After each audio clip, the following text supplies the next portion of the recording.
Alright, grade 11s, here we go. In this video lesson on friction, I first want to touch on the factors that affects friction, and there are two main factors that affects friction. The one factor is the normal force,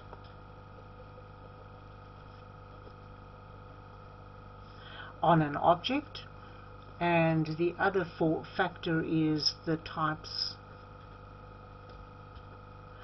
of surfaces in contact. So if you have smooth surfaces,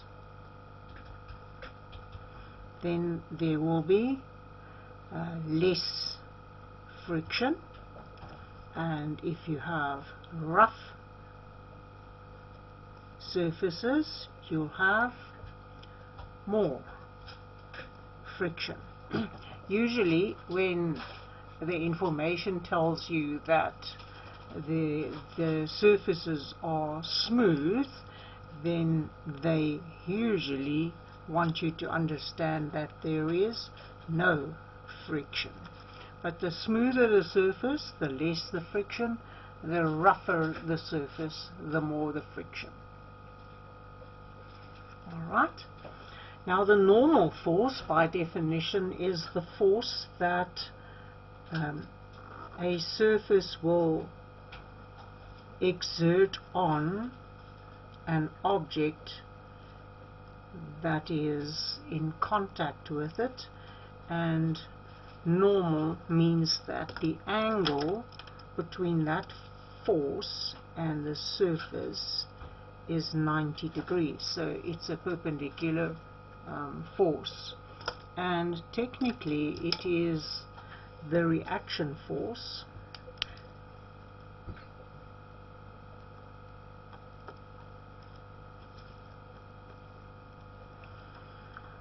of the surface on the object in contact with the surface. Right? So technically it has to do with how hard the object pushes onto the ground, which is determined by the gravitational force. So the more the object pushes on the ground, the more the ground will push back on the object. So that's your normal force, and it is instigated by the gravitational force. Right, so those are the two factors that affects the magnitude of friction. The next thing I want us to look at is what the relationship is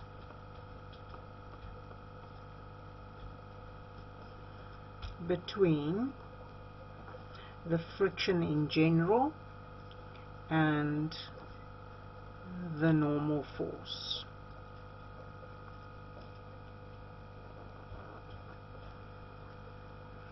Now, the greater the normal force, the bigger it is, the bigger the friction will be, and the mathematical relationship is that it's directly proportional. Friction is directly proportional to the normal force. So if we would draw a graph of friction to the normal force, it would give us a linear graph, a straight line graph. Okay. Now there are two types of friction that we consider. We consider static friction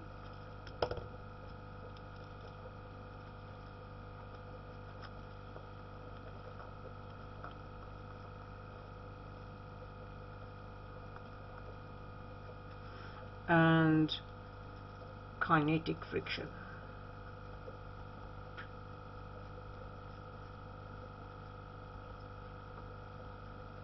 The symbol for static friction we use is an Fs. So if we would apply this, the static friction is directly proportional to the normal force, and the kinetic friction is directly proportional to the normal force on an object. Now, the gradient of the graph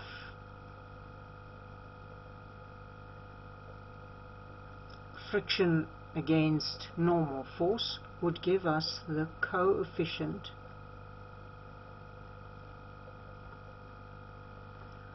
of friction.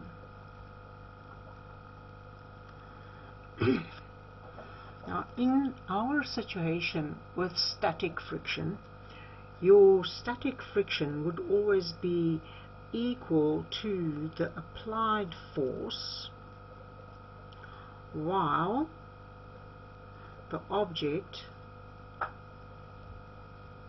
is stationary.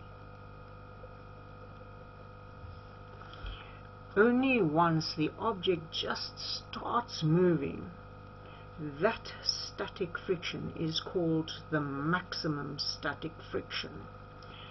That static friction would be equal to the coefficient of static friction times the normal force. Now, technically, the definition of the coefficient of static friction, it is the relationship which can be expressed as a fraction between the maximum static friction and the normal force. So here we have, if this graph was a graph of static friction and normal, then this would be the gradient, the coefficient of static friction. If it was the graph of kinetic friction against normal, then it would be, the gradient would give us the coefficient of kinetic friction, which is the relationship or the ratio between the kinetic friction and the normal force. So here we see that the friction is tied to normal force, and there are some different situations that we must be able to identify how to calculate or determine the normal force. Alright, there's a last note I want to say about the mu k and the mu s. They depend on the surfaces in contact. So if the situation changes, of the object changes, the friction could change, but the coefficient of kinetic and static friction will not change unless the types of surfaces will be changed. Right? I'm going to go to the next page where I'm going to show you what the graph looks like when we combine the static friction to the kinetic friction.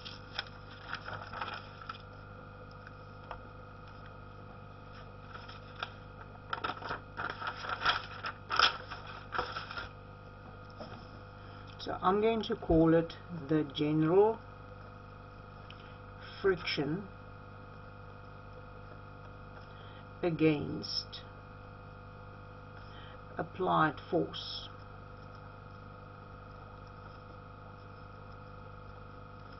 Graph.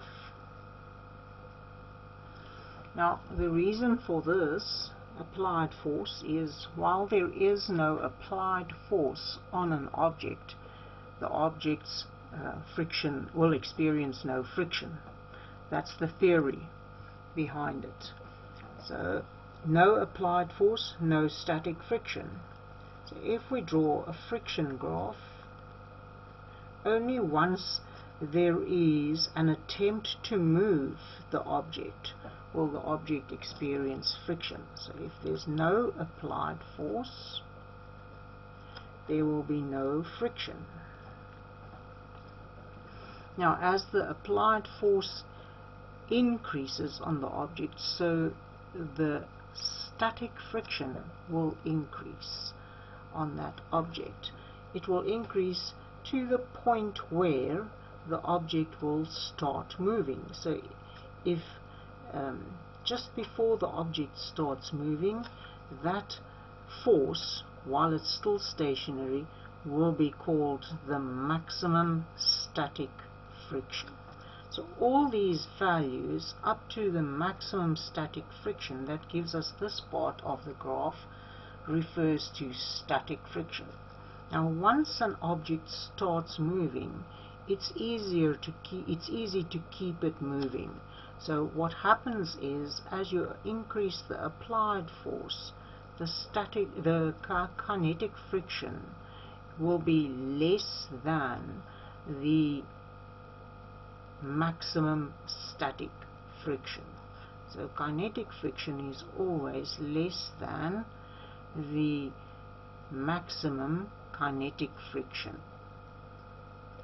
And for the situations we will look at, your kinetic friction will remain constant if no other conditions of the object changes.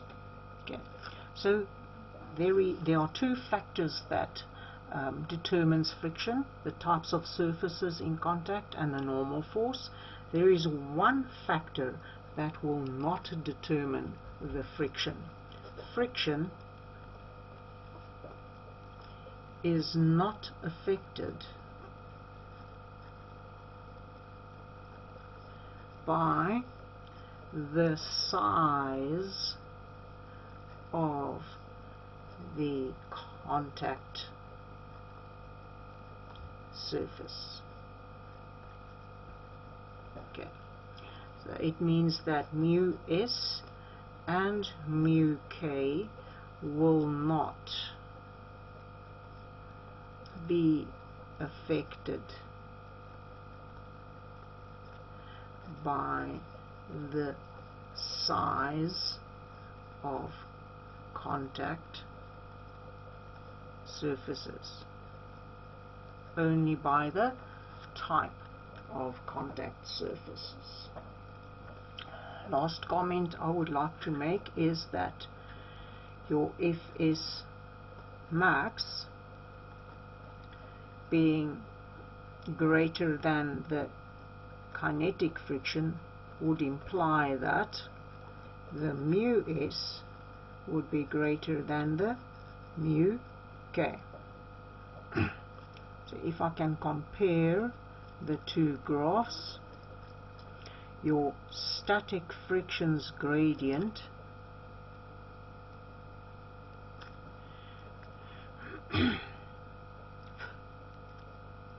to the normal force gradient, to that graph, would be greater than the gradient of the kinetic friction. Compared to those two gradients, the static frictional force will have a steeper gradient than the kinetic friction gradient. Right. To continue with this video, I'm going to look at the different situations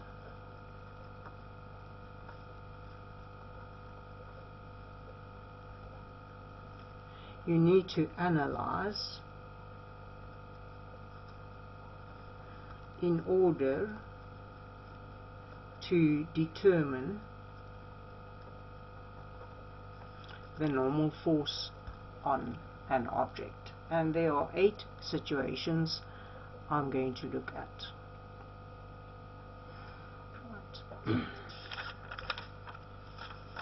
So the big question is how to get the normal force. Firstly, we will look at the object on a flat or a horizontal surface, and the applied force on that object is 0 newtons.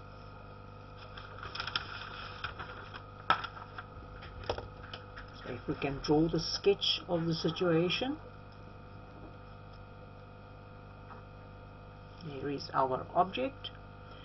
The object will have a weight, the gravitational force on the object, and the surface will exert a force upwards perpendicular to the surface called the normal force. Now the next important thing is to know that the vertical forces, or we could call them the perpendicular forces,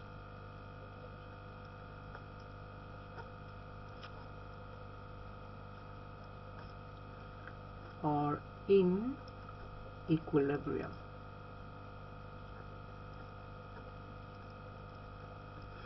So if we add them,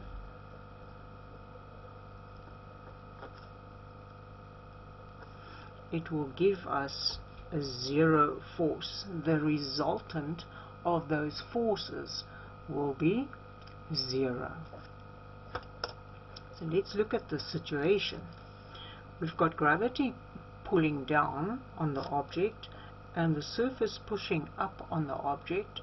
The forces are vector quantities, and the moment a vector quantity, two vector quantities have opposite directions, you have to choose your positive direction. So I'm going to choose the gravity as my positive direction. Then the normal force would automatically be in the negative direction. So if we add the normal force and the gravity, and we're adding vector quantities, they should add up to 0 newtons. Now gravity can be determined by mg, and that negative comes from the normal force being in the opposite direction to the gravity.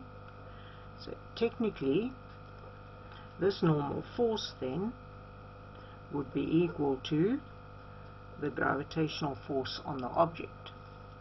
Let's draw a free body diagram of the situation, and let's put some values into the equation here. Let's say the mass of the object is 2 kilograms. Then the free body diagram would look like this.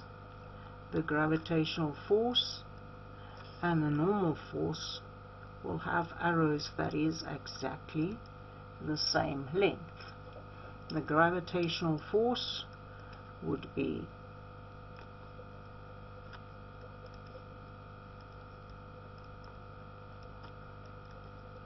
19.6 newtons, and the normal force would be 19.6 newtons. So this is the first situation.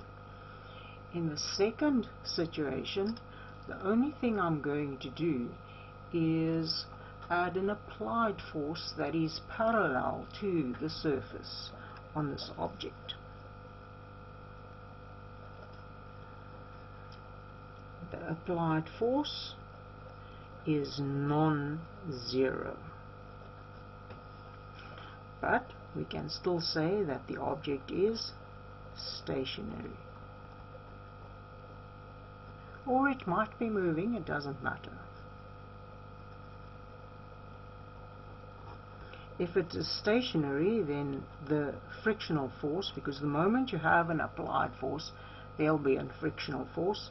It would be the static friction. If it is moving, then that frictional force would be the kinetic friction. So let's look at the force diagram on the object then. There would still be the same gravity.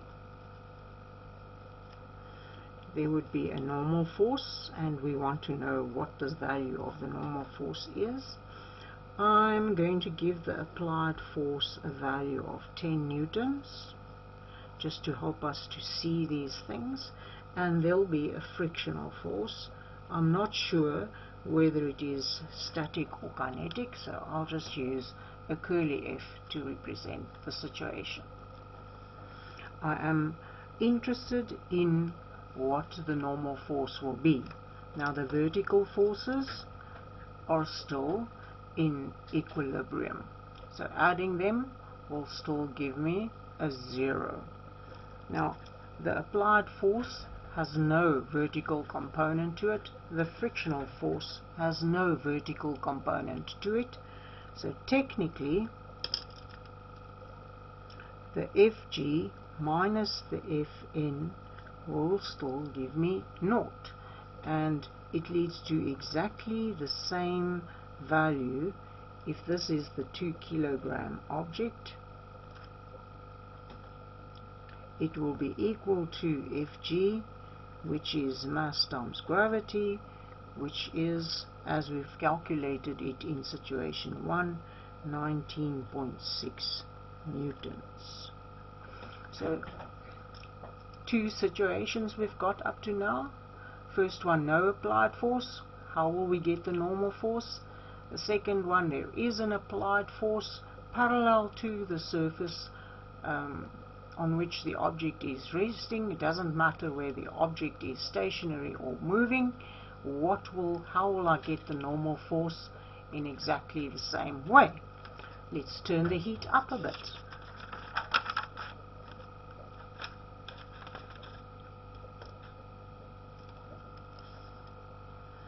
In our third example or situation, we're going to still have the object on flat surface,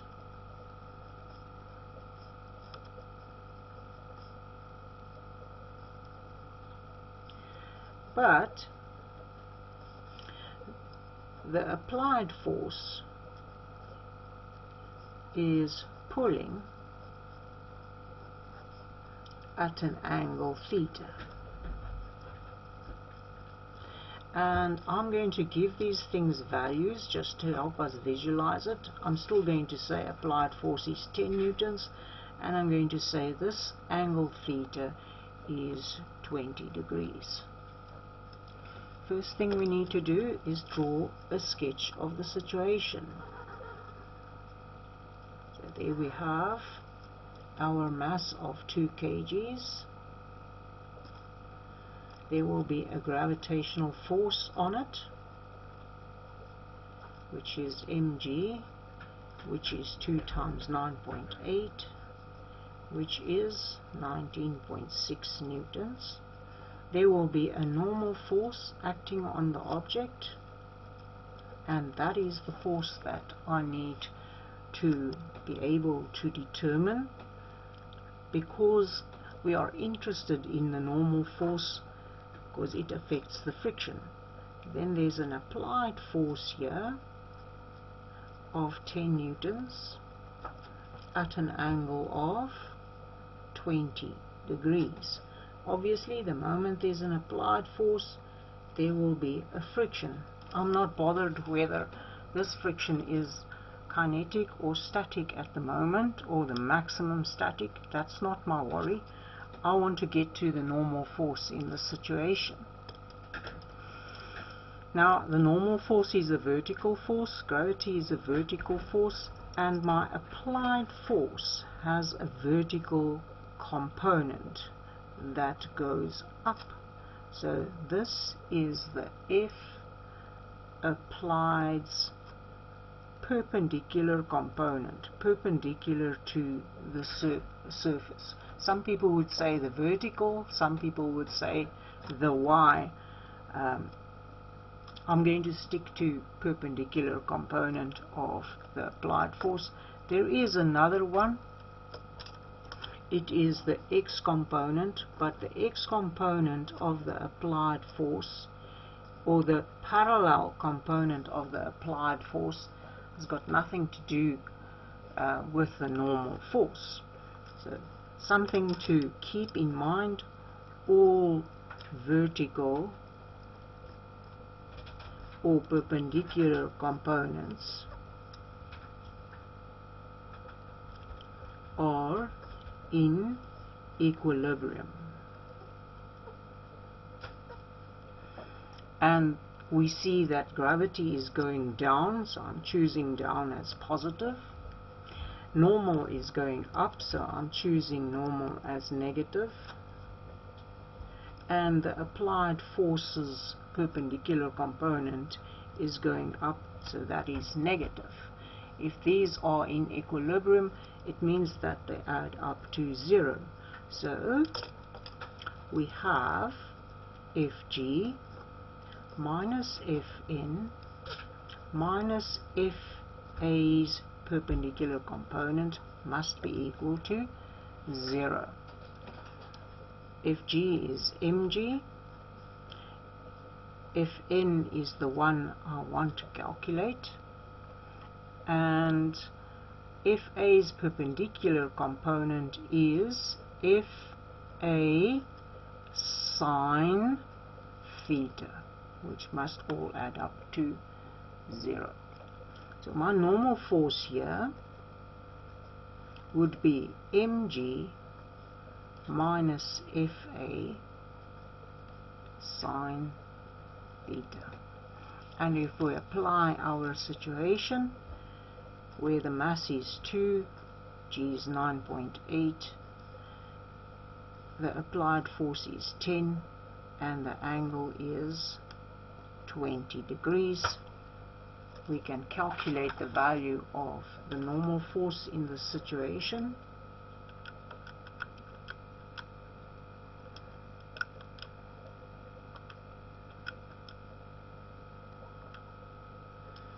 And we see that it is 16.18 newtons, which is less than the gravitational force of 19.6. So pulling an object with a force like this at an angle to the surface will make the normal force smaller. And because the normal force and the friction are directly proportional forces, the frictional force will be smaller. It is easier to pull something than to push it, because pulling it reduces friction. So we can conclude from this, because the friction is directly proportional to the normal force, the friction will decrease when the F applied is at an angle other than 0 degrees. Please pause the video anytime you need to give yourself a chance to get this information.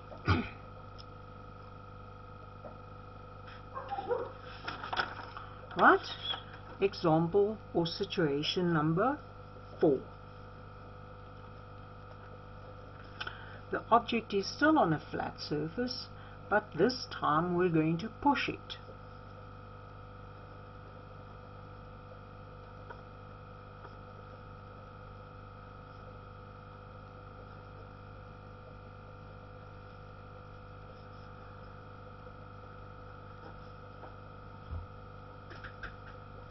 So the F applied is 10 newtons pushing. at an angle theta, which I'll keep 20 degrees, to the surface.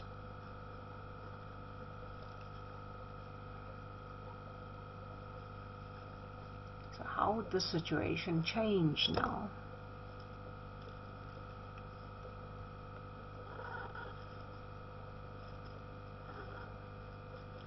We're going to push it. That's our F applied, and we're pushing it so that that force makes an angle of 20 degrees to the horizontal. There is still a gravitational force. There would still be a normal force. The big question is, how will pushing the object affect the normal, because the normal determines the friction. Now if we're pushing it to the right like this at an angle, the friction would be to the left, because friction will always oppose the motion. Now when we look at this situation, the applied force has a vertical component, or a component that is perpendicular to the surface, but in this case the applied force has a perpendicular component that is downwards, where in situation 3 the applied force had a perpendicular component that was upwards. Obviously it's also got your parallel component, which will not affect the normal force, so I'm not going to be worried about that. We are worried about the vertical or the perpendicular forces, and they are always in equilibrium in situations that we are looking at. So if gravity is our positive direction, then this applied force will also be in the positive direction, and the normal force would be in the negative direction. If we add these forces, Fg and F applied's perpendicular component minus the normal force, they should all add up to 0 newtons, because they're in equilibrium. So mg plus, now the applied force is 10 newtons and the angle is 20 degrees, so it's the F applied sine theta will be able to give us the normal force. So our normal force would be twice 9.8 plus 10 sine 20 degrees, which gives us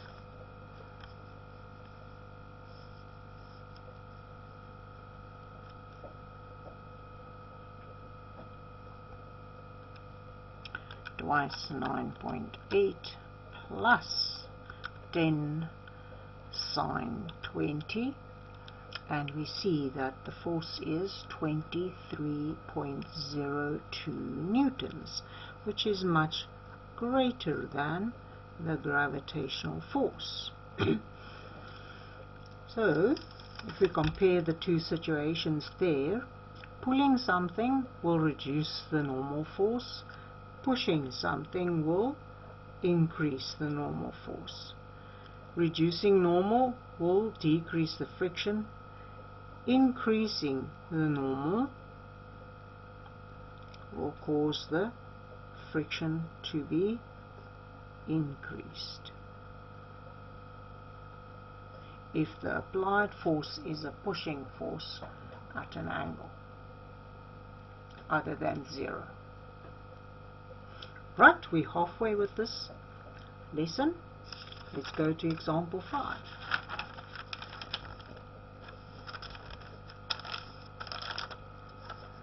In example 5, we're moving away from the horizontal surface, and we are going to look at an object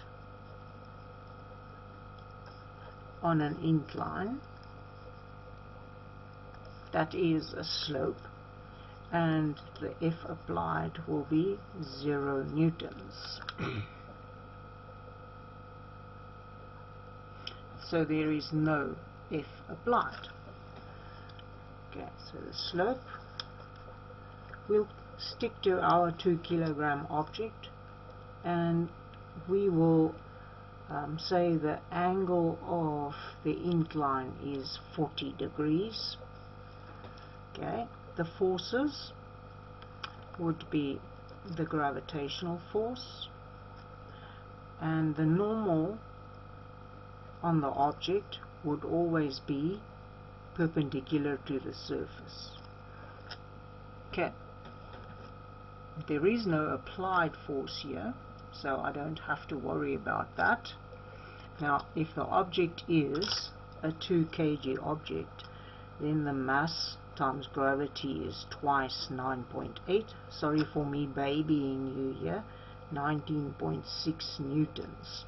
What will the normal force do? What will happen to the normal force? How will we get it? Now, we are looking at the forces that are perpendicular to the surface are in equilibrium.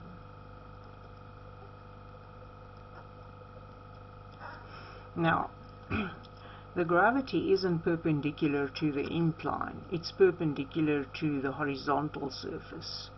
So we can't take gravity as it is. The normal is perpendicular to the surface. So gravity has 2 components to it. The one component is the component that is perpendicular to the surface,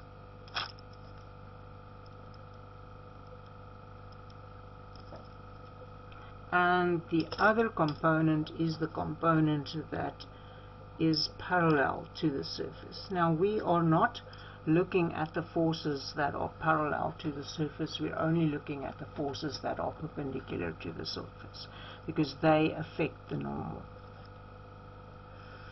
Alright, so the normal and FG perpendicular, they must be in equilibrium.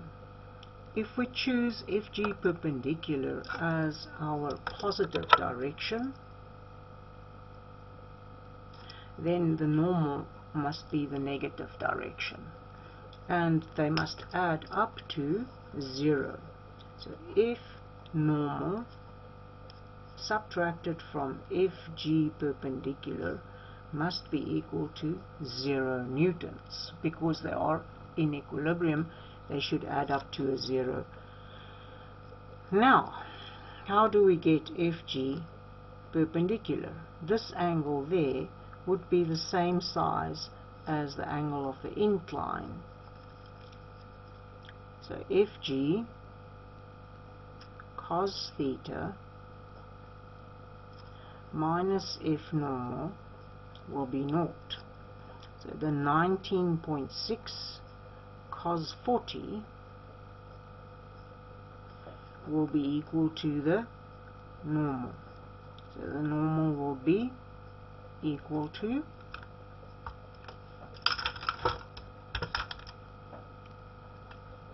19.6 cos 40, 15.01 newtons. So placing an object on an incline reduces the normal.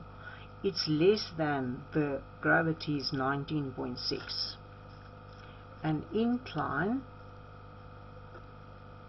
reduces the normal force, and if it reduces the normal force, it will also reduce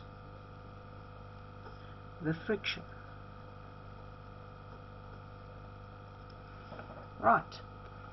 In these situations, we're only looking at how to get the normal, because we want to work towards the friction in the end. Example number 6. We have an incline and we have an applied force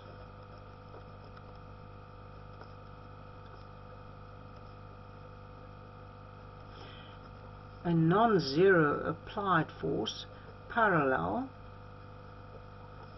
to the incline. So the situation is like this.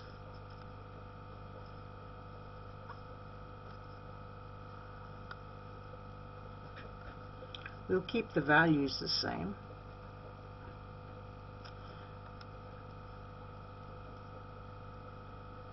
The applied force could be up the plane or down the plane. It doesn't matter. I'm just discussing one situation where the applied force is parallel to the plane. Now, if the intention is to move this applied force up, then the friction would be down. If the applied force won't stop the object from moving down, the friction will be up.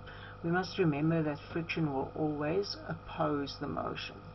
So it doesn't matter in which direction friction is. I'm not indicating all the forces acting on the object in this situation. I'm only looking at the things that will affect the normal force.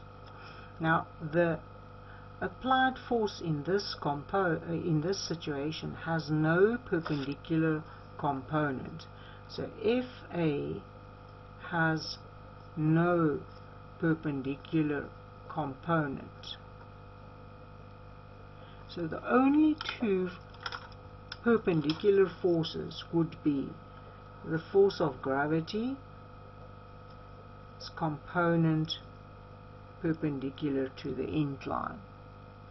Now, if the incline is still my 40-degree incline,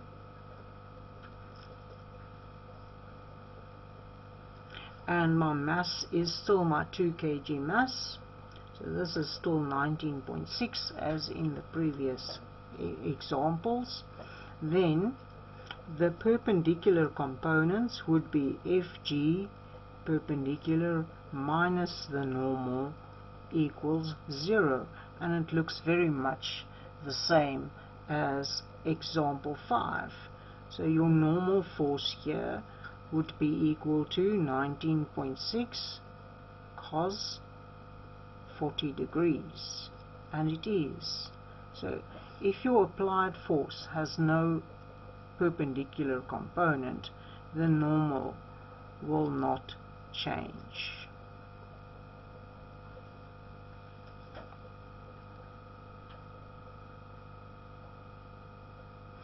It's only about the components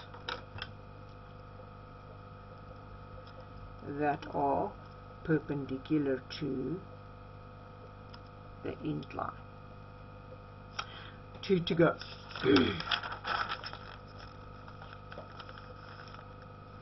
So now we're going to work with a situation where the applied force is at an angle to the incline and not parallel to the incline.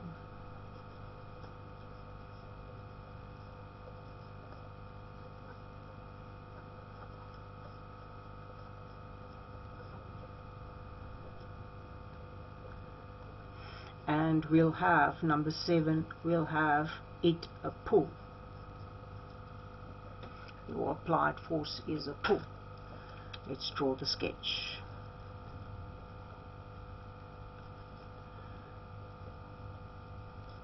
I'm going to keep the value of the applied force 10, and the angle that it makes to the surface, I'll say that is 20 degrees. Now this I won't call theta, I'll call it theta prime. There is a weight, Fg, and there is a normal force. We are interested in the normal force because it determines the friction. So we want to look for all the forces that are perpendicular to the incline. And those forces are the weights component perpendicular to the incline, and we'll keep this angle 40 degrees, and the normal force, no signal,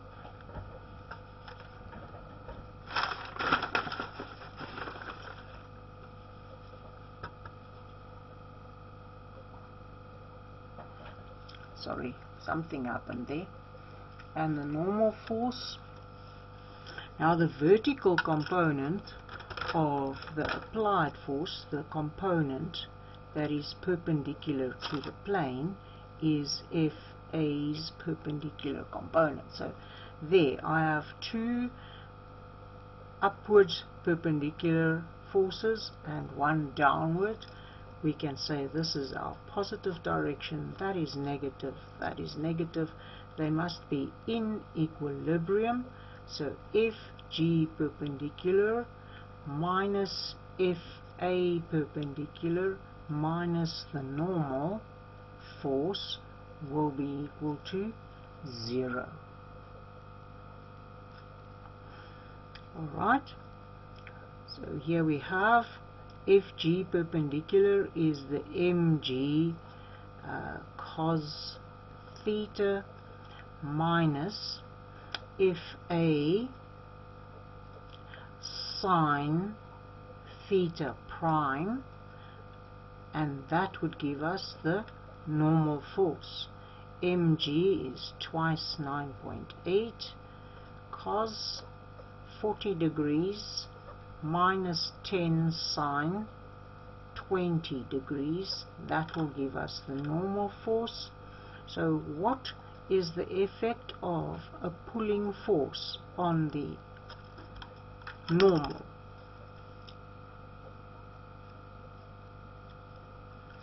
Twice 9.8 cos 40 minus 10 sine 20 gives us a 15.74 newtons. So it makes the normal force smaller. If you pull the object on the incline at an angle, that was 15.01. Ooh, makes it bigger. No man. Oh, it's got to do with that. Makes it bigger. Alright, the maths can't lie. So if the applied force was parallel, then the normal force was smaller.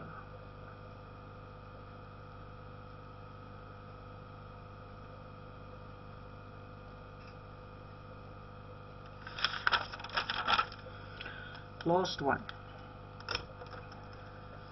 number 8.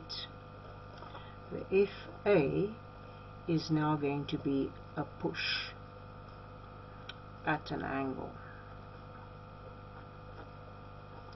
to the incline.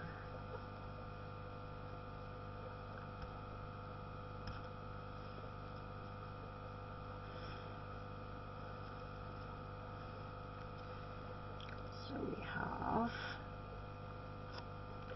a push. Now the push could be up the hill or down the hill, it doesn't matter, and it's applied at an angle of 20 degrees. We are interested in the perpendicular components because they are the ones that will affect the normal force. Okay, I think you get the hang of it by now. The F applied is downwards. F applied's perpendicular component is down. The gravitational force has a downward perpendicular component, so I'll choose those two directions as my positive directions, and normal would be in the negative direction. The vertical or the perpendicular components to the incline are in equilibrium. So here we go. If G's perpendicular component plus if A's perpendicular component minus the normal force will be equal to 0. twice 9.8 cos 40 plus 10 sine 20 would be equal to our normal force. So the normal force would be, let's see,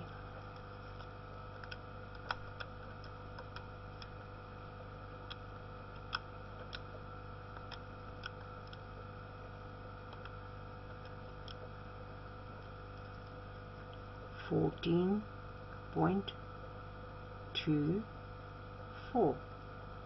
newtons, a smaller normal force, which would mean a smaller frictional force. Right, this brings us to the end of this lesson, where I wanted to expose you to the different situations you might encounter where you have to get an expression for the normal force. Hope to see you on the other side of this video. Have a good day.